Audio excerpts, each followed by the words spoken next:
Hi, everyone. It's Dr. Arlene Diamco, the Multidimensional MD. Thank you so much for joining me again. Today, I wanted to talk about the role of patience in healing because it's so easy to get discouraged. And when I sat down this morning to meditate, I felt like this was something that I really needed to talk about, maybe for myself, but I'm sure many other people. It's what can get you through healing, and it's also what helps you step into the efficiency and the quantum aspects of healing. It seems like they're opposing differences, like being patient is more efficient. Like, how can that possibly be? So I'm going to go through many different aspects of patience. I'll go through the definition of patience and the role of patience in many different ways. And I'm also going to go through how to develop patience. So first of all, the definition of patience. Really interesting that the word patient and patience are both derived from the Latin word patientia. I don't know if I said that right, patientia, which means suffering and endurance. From the Oxford Dictionary, it says, patience is the capacity to accept or tolerate delay, trouble, or suffering without getting angry or upset. And then from dictionary.com, it says, tolerant and even-tempered perseverance, the capacity for calmly enduring pain, trying situations, etc. So maintaining calm and perseverance during challenges, it can sound really difficult, but we can develop patience.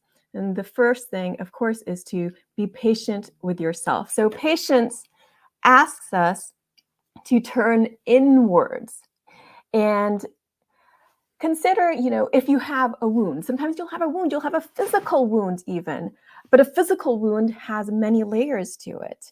Say you broke your leg and then you had to have surgery, had to get a cast. You have a physical injury, but you also have like mental, emotional pain with that or suffering with that. And it's your body telling you to rest and being able to step into that, to honor that, to turn inwards, to give yourself the energy to heal. So you can heal physical wounds, but you also can heal old wounds and traumas, which take time. And you may be conscious of some old wounds or old traumas surfacing a little bit all the time, or they may present themselves in a bigger way when the opportunity arises. And that's something that is key to remember, that every day is an opportunity. So to consider it that way and to step into honoring yourself, to have patience for yourself so that you can heal new wounds, old wounds on any layer. Patience also is so important when we feel like we've messed up. So parenting can be like that, or dealing with any loved ones or any rifts with anyone, really. So there can be trials and errors, and there can be, it's about stepping into the adventure of it, exploration through love. So if you approach everything with love, then in essence, you can't really mess up, even if it looks like or feels like you did. So you get to learn and adjust to your experiences. So if you think about your experience as a constant compass, your experiences as constantly guiding you, rather than looking at them in judgment as wins or losses or mistakes, you can see if things go the way you'd like them to, then it's guiding you in that direction. If things don't go quite the way you like, then maybe it's tweak it in a certain way or look at it a little bit differently, or going inwards and asking yourself to be more gentle with yourself, to have patience with yourself. So even though there's so many situations, so many interactions throughout the day that we may think, oh, I don't know if I handled that quite well. I think of that many times in the day with my kids, or even when talking to people. But then you have the opportunity to adjust and say, well, if I don't feel like I handled it that well, how could I handle it better next time? And see, then you can coach yourself through your own life. You become your own life coach. It's also about having patience with others, because other people may not respond to situations, or they may not respond to you in the way you'd like them to.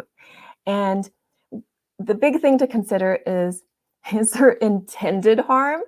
If there's intended harm, okay, sure, remove yourself from that situation. If there was unintended harm, let's try to see from some or sort of understanding. And this is where patience with yourself helps you have patience with others. And I remind myself with this, again, if I get into an argument with a loved one, with my husband or anyone else, with my mom, or family is great, right? For bringing up these things, to have patience. And I consider, well, was this intended to hurt me, even if I feel hurt? If it's not intended to hurt, then okay, let me be gentle with myself. Let me have patience with myself to heal, to tend to the wound, even if I do feel hurt. And let me have patience with the other person to know that they didn't intend to hurt me. So it goes both ways. You see, you have gentleness and patience with yourself, and gentleness and patience for another. And you can see how this can maintain so much peace. So even when there's wobbles, you have that wave, can go up and then come back down and settle into some sort of peaceful state of existence. So patience is also really important when you don't get the results you want. So going along the same theme. Patience also goes hand in hand with resilience. And this is what I was talking about through the pandemic when we were talking about the cocoon stage and that merging stage, was keep your eye on the butterfly. So there's this long-term growth. And how could this messiness contribute to that? So from a mega perspective, how is today contributing to your overall soul growth so that you can continue despite not getting the results that you want today? And so that leads us into patience to keep going. So this has been my mantra for the year: persistency and patience, because the world is a lot. And so it takes persistency and patience. And this is something I want to continue to talk about.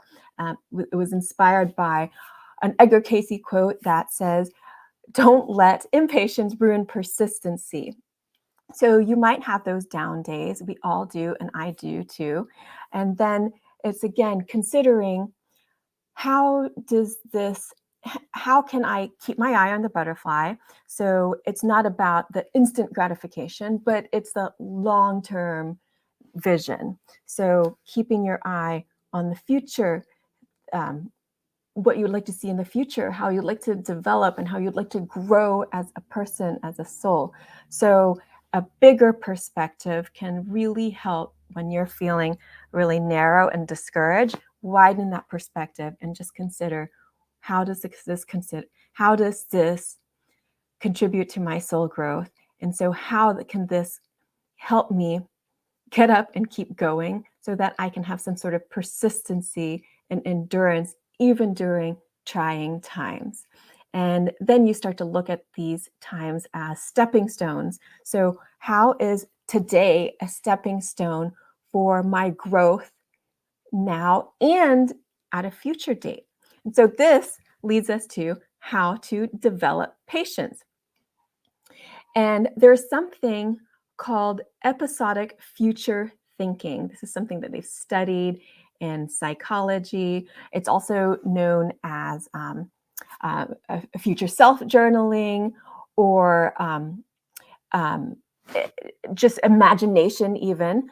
So what episodic future thinking is to imagine yourself in the future at least like 5 different events, or 5 different um, dates in the future where you feel like there's something going the way you'd like it to.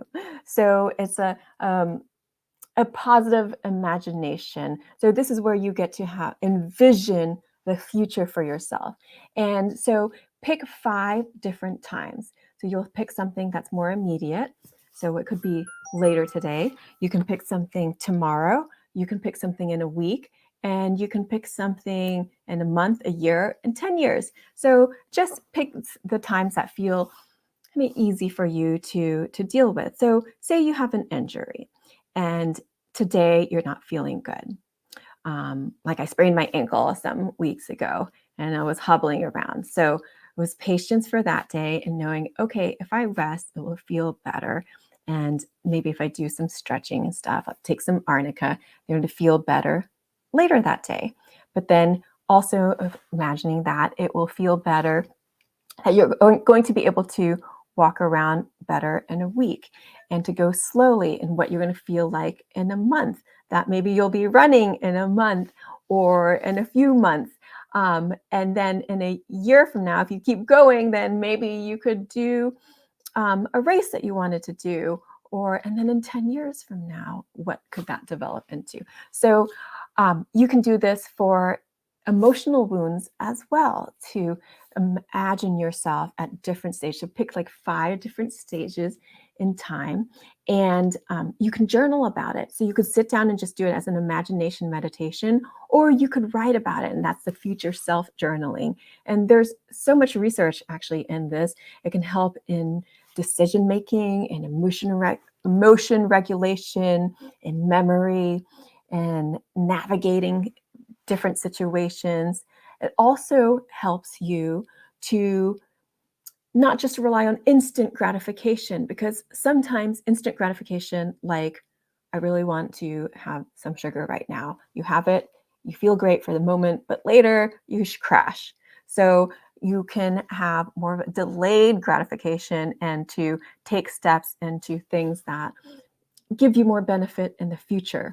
So they call this in research delayed discounting. So future self-journaling or episodic future thinking, imagining in the future, reduces what they call delayed discounting, which is defined as the preference for more immediate, smaller rewards, the sugar, over future larger ones, feeling good, feeling happy, not crashing all the time, not having those insulin ups and downs. So having like a more steady mood, more consistently. So you can do this for yourself and pick a time of day that you feel like that you can sit down and do this. So it could be at night, so thinking about the next day, or just journaling every evening. It can help you journal about even just being more reflective of the day and then creating that future self journal. Or you could do it in the morning, setting up the tone for the day. And if you don't get to it every day, then you want to have patience to develop that consistency. And you don't necessarily have to journal. You could just do it as part of a meditation. And imagination can carry you so far. So have patience with yourself and see if you can develop it with your imagination by imagining events in the future going the way that you would like them. And even if they don't, you're going to have patience with that, because you will keep up with your imagination. And that's how you're going to develop some consistency and clarity and develop your patience.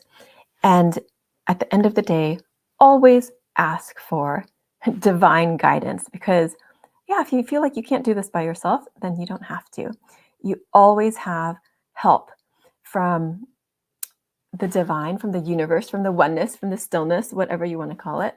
And you can ask for help from other people. You can have an accountability buddy of sorts. So you can have someone where you get together and you talk about being gentle and having patience. And we do this with a parenting podcast. Corinne Casey and I, for the Edgar Cayce Association for Research and Enlightenment, we have a parenting podcast. And that's why we have it, because it helps us to talk about situations that are difficult and to normalize the conversation of difficult topics.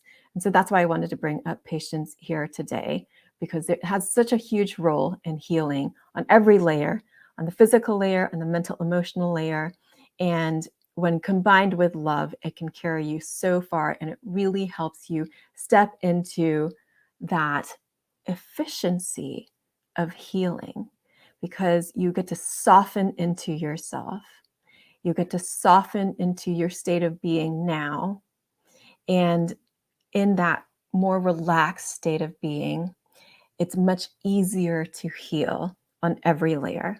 So I hope that this quick podcast helps you in some way. If you'd like to connect with me further, you can on Instagram at All Worlds Health, on Facebook, All Worlds Health and Pediatrics, on my website, allworldshealth.com. You can always sign up for my e-love letters. I send them out every week on Wednesday.